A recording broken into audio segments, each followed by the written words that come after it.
Hello, welcome back to my channel and my name is Anupam Mishra.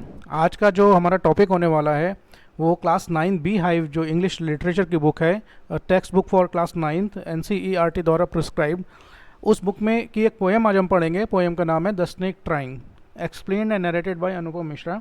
तो इस poem के बारे में हम जानेंगे, इसका इसका थीम क्या है, इस पोएम में क्या मैसेज दिया हुआ है, और ये पोएम का जो टाइटल है द स्नेक ट्राइंग, इसका मतलब क्या है। तो चलिए शुरू करते हैं। जिन लोगों ने चैनल सब्सक्राइब नहीं किया वो लोग चैनल को सब्सक्राइब करें, वीडियो को लाइक शेयर और कमेंट ज़रूर करें। आपका फीडबैक हमारे लिए बहुत ज़रूरी है।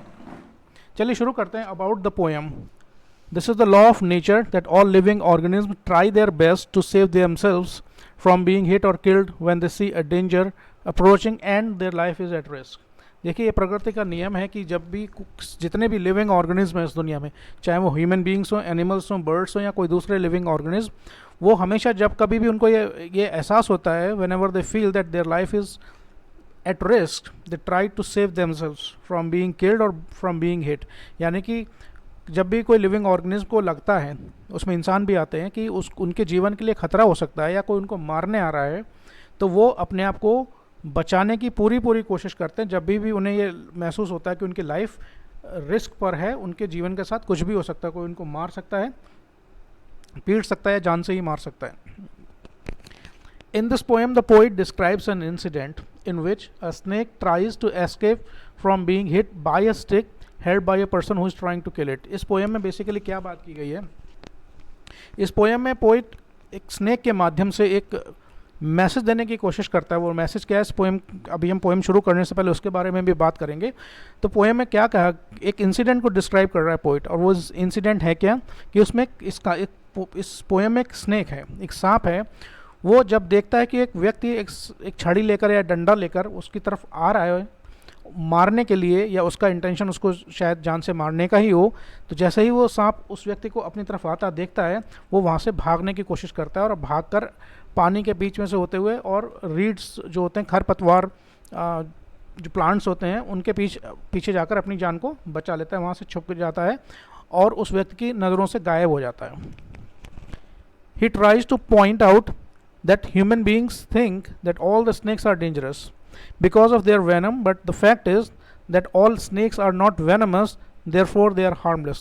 हमारे मन में एक गलत फहमी है, लोगों के बीच में ये गलत हाइपोथेसिस है, ये उनकी थिंकिंग है। हम में से ज़्यादातर लोगों को ये लगता है कि दुनिया में जितने भी स्नेक्स हैं, पाइथन को छोड़कर, अजगर के बारे में तो बच्चे भी जानते हैं कि वो नॉन पॉइजनस होता है, किसी को ऐसा नुकसान नहीं पहुंचाता है। हमें ये लगता है कि दुनिया के जितने भी स्नेक्स हैं सारे के सारे वेनेमस हैं, सबके अंदर जहर है, और वो अगर गलती से आपको दांत मार दें या काट लें तो आपकी 100% निश्चित रूप से मृत्यु हो सकती है। लेकिन सच्चाई ये नहीं है। The fact is that most 90% of the snakes are harmless. दुनिया में जितने भी सांपों की प्रजातियां पाई जाती हैं, स्पीशीज़ जिनको बोलते हैं, उनकी 90% जो स्पीशीज़ हैं वो हार्मलेस होती हैं, उनके अंदर किसी भी तरीके का कोई वेनम नहीं होता है। और जो स्नेक्स हाईली वेनमस हैं, आप लोगों को भी पता होगा, जैसे अगर हम बात करें तो किंग कोबरा है, क्रैट है, ब्लैक माम्बा है, पिट वाइपर है, रसल वाइपर है, ये बहुत ही पॉइजनस स्नेक है। और इनके बारे में कहा जाता है अगर ये किसी को काट लें और बिना इलाज के अभाव में अगर सही टाइम पर उसको इलाज नहीं मिलता है तो 2 घंटे 2.5 घंटे में उस व्यक्ति की मृत्यु निश्चित है, मृत्यु हो जाती है। It is a tendency seen in most of the human beings that whenever they spot a snake, they try to kill it, thinking that the snake may be venomous. और ये एक आम, जैसा कि मैंने बताया कि हमारी प्रवृत्ति बन चुकी है, खासकर ह्यूमन बींग्स जितने भी हैं वो सभी की बात कर रहा है पोइट। कह रहा है कि जब कभी हम किसी स्नेक को देखते हैं, बिना ये सोचे, बिना जाने और बिना जांच पड़ताल किए कि ये सांप वेनमस है या नॉन वेनमस है, खतरनाक है कि खतरनाक नहीं है, हम उसको मारने की कोशिश करते हैं, थिंकिंग दैट द स्नेक में बी वेनमस। हो सकता है सांप के अंदर जहर हो। पॉइजन और वेनम में फ़र्क होता है। पॉइजन कोई केमिकल कुछ भी हो सकता है, venom is strictly a protein. Venom का जो प्रॉपर्टीज़ है, वेनम बेसिकली है क्या, प्रोटीन है। In the poem, he points out that a harmless green-colored snake tries to hide himself behind the bushes to save his life. इस poem में poet किस point को हाईलाइट कर रहा है, वो कह रहा है कि एक ग्रीन कलर का स्नेक है, छोटा साइज़ का है, ग्रीन कलर है उसका, और देखने से ही पता चल जाता है कि वो हार्मलेस है, पूरी तरह हार्मलेस है, वेनेमस नहीं है, यानी कि उसके अंदर जहर नहीं है। वो किस तरह से अपनी जान बचाने के लिए बुशेस के पीछे छुप जाता है और अपनी जान को वहाँ से बचाता है।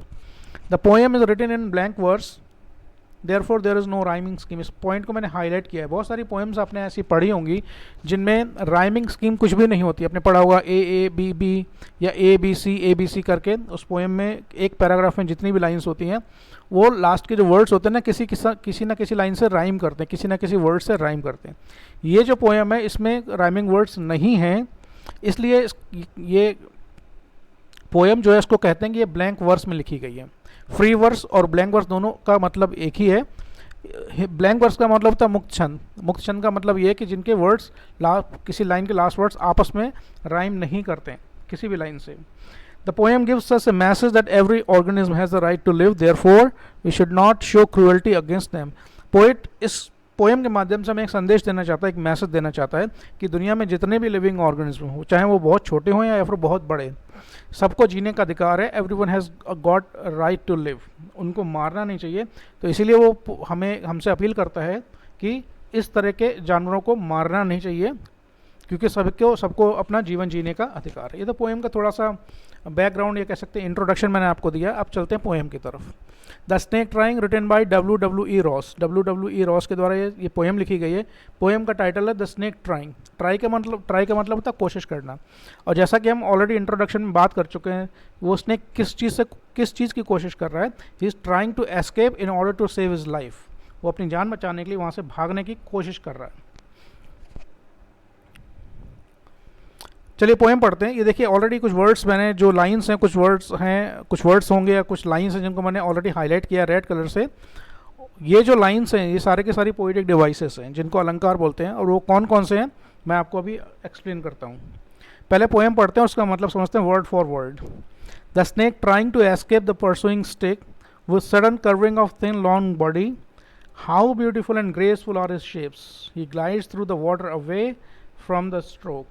इसमें एक स्नेक है, is trying to escape the pursuing stick. देखिए ये लाइन को मैंने हाईलाइट किया हुआ क्योंकि इसमें एक पोएटिक डिवाइस है, इसको बोलते हैं ट्रांसफर्ड एपिथेट। ट्रांसफर्ड एपिथेट होता क्या, पहले उसको समझ लेते हैं। देखिए इसमें कहा गया है स्नेक जो है किस चीज़ से बचने की कोशिश कर रहा है, अ परसुइंग स्टिक से बचने की कोशिश कर रहा है। परस्यू का मतलब यहाँ पर पीछा करना है। तो एक छड़ी है जो उस सांप का पीछा कर रही है और सांप उससे बचने की कोशिश कर रहा है।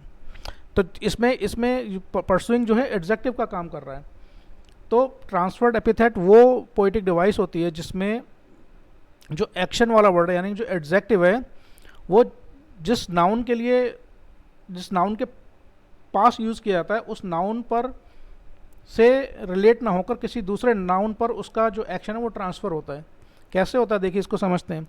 परसुइंग स्टिक का मतलब क्या है, एक स्टिक जो है पीछा कर रही है। अब समझने वाली बात है कि स्टिक अकेले तो पीछा नहीं कर रही होगी, हवा में उड़कर तो नहीं जा रही होगी जादू से, निश्चित रूप से कोई आदमी उसको लेकर चल रहा है, ठीक है। और यहाँ पर वर्ड, ये जो परसुइंग वर्ड है स्टिक के लिए यूज़ किया गया, लेकिन एक्चुअल में देखा जाए तो परसुइंग जो एक्शन है वो किसी ह्यूमन बीइंग की तरफ ट्रांसफ़र हो रहा है, इसलिए इस पोएटिक डिवाइस को बोलते हैं ट्रांसफर्ड एपिथेट। तो स्नेक क्या कर रहा है, अपने आप को बचाने की कोशिश कर रहा है किस चीज़ से, एक परसुइंग स्टिक, एक स्टिक जो उसका पीछा कर रही है उसको मारने के लिए, with sudden curving of thin long body. और उस सांप की जो बॉडी है थिन है, लंबा उसका शरीर है, पतला है, और कर्विंग है। कर्विंग इसलिए कि वो वहाँ से भाग रहा है।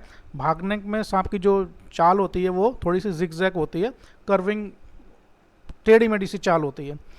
तो कैसे भाग रहा है, एक स्टिक से अपने आप को बचाने के लिए भाग रहा है, with sudden curving of thin long body, उसके अपनी बॉडी को वहाँ से भगाने की कोशिश कर रहा है, यानी कि खुद वहाँ से भागने की कोशिश कर रहा है।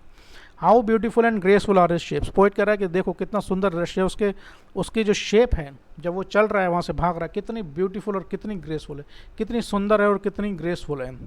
He glides through the water away from the stroke. पानी का जो स्ट्रोक है, जो धारा है, पानी का जो प्रवाह है, उस पर वो बचता हुआ, ग्लाइड लगभग करता हुआ, सरकता हुआ वहाँ से वो भागने की कोशिश कर रहा है।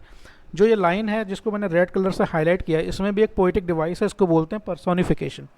पर्सोनिफिकेशन होती क्या है, जब किसी ऑब्जेक्ट को पर्सोनिफाई कर दिया जाता है तो उसको बोलते हैं पर्सोनिफिकेशन। अब पर्सोनिफिकेशन है कैसे, इसको समझते हैं। ही जो वर्ड है इन्होंने पोएम में स्नेक के लिए यूज़ किया गया है। जबकि ही जो है ह्यूमन बींग्स के लिए आता है, खासकर मेल के लिए, लेकिन ही वर्ड जो है किसके लिए यूज़ किया गया है यहाँ पर, स्नेक के लिए। तो स्नेक को यहाँ पर पर्सोनिफाई कर दिया गया है, इसलिए यहाँ पर जो पोएटिक डिवाइस है वो है पर्सोनिफिकेशन। तो वो कैसे है, वहाँ से लगभग ग्लाइड करता है, वो वहाँ से पानी के स्ट्रोक से बचता बचाता वहाँ से भागने की कोशिश करता है। अब नेक्स्ट लाइन में पोइट बोलता है ओ लेट हिम गो, वो अर्ज कर रहा है, रिक्वेस्ट कर रहा है, अपील कर रहा है कि ओ लेट हिम गो, उसको जाने दो। अब यहाँ पर भी एक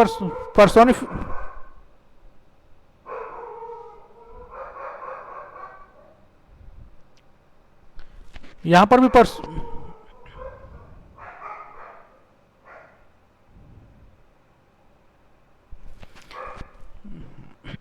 इस लाइन में भी पर्सोनिफिकेशन है, क्योंकि यहाँ पर हिम वर्ड यूज़ किया गया है, और जैसा कि मैंने बताया ही, हिम, हिज, हर, शी, ये सब इंसानों के लिए यूज़ किए जाते हैं, तो इसमें भी पर्सोनिफिकेशन है। पोइट रिक्वेस्ट कर रहा है, हमसे अपील कर रहा है, ओ लेट हिम गो, हमें उसको जाने दो, निकलने दो, over the water into the reeds to hide without hurt, बिना उसको हर्ट किए, बिना नुकसान पहुंचाए उसको वहाँ से भागने दो। कहाँ पर, into the reeds to hide without hurt, कहाँ जाए वो, पानी में से के बीच में से ग्लाइड करता हुआ जाए। और रीड्स जो होती हैं बेसिकली खरपतवार होती है, अनवांटेड प्लांट्स होते हैं जो कहीं भी आराम से उग जाते हैं और उनका कोई यूज़ नहीं है, दे आर यूजलेस प्लांट्स। तो उसको कहता है कि पोइट कि भाई उसको निकल जाने दो, वहाँ से सेफ रास्ता दे दो, एक सेफ पैसेज दे दो, उसको निकल जाने दो, उसको मारो मत, उसको नुकसान मत पहुँचाओ, उसको निकल जाने का रास्ता दो। वो निकल कर कहाँ जाएगा, हो सकता है संभवतः ये वाटर स्नेक, पानी में रहने वाला सांप हो जो कि नॉन पॉइजनस है पूरी तरीके से। तो कहता है उसको निकल जाने दो, वो पानी के ऊपर से लगभग ग्लाइड करता हुआ रीड्स के पीछे अपने आप को छुपा लेगा। Small and green, small and green poet यहाँ पर उसकी जो अपीयरेंस है उसको डिस्क्राइब कर रहा है। कहता है एक तो स्मॉल है और वो ग्रीन कलर का है, ये इस बात का इंडिकेशन है कि वो सांप पूरी तरीके से नॉन वेनमस है, नॉन पॉइजनस है।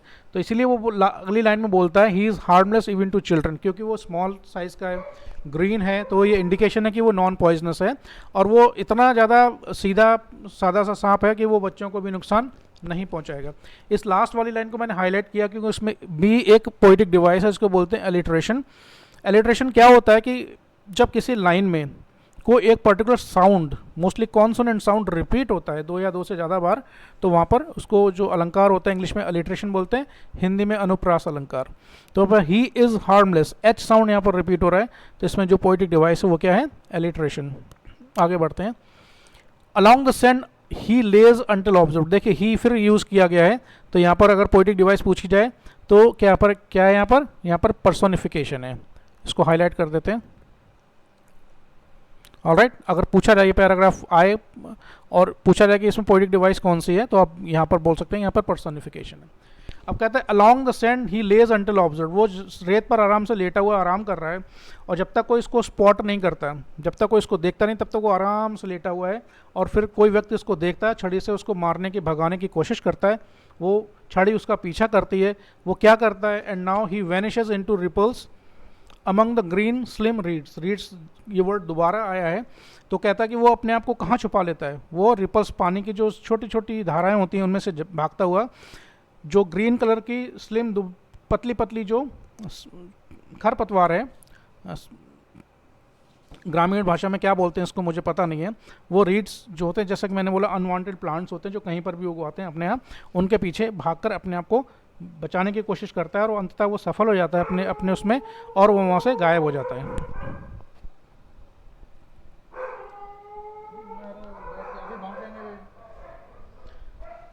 तो इस वीडियो के बारे में कोई कमेंट हो तो सुझाव हो तो उससे मुझे ज़रूर अवगत कराएं। चैनल से जुड़े रहिए। बहुत बहुत धन्यवाद।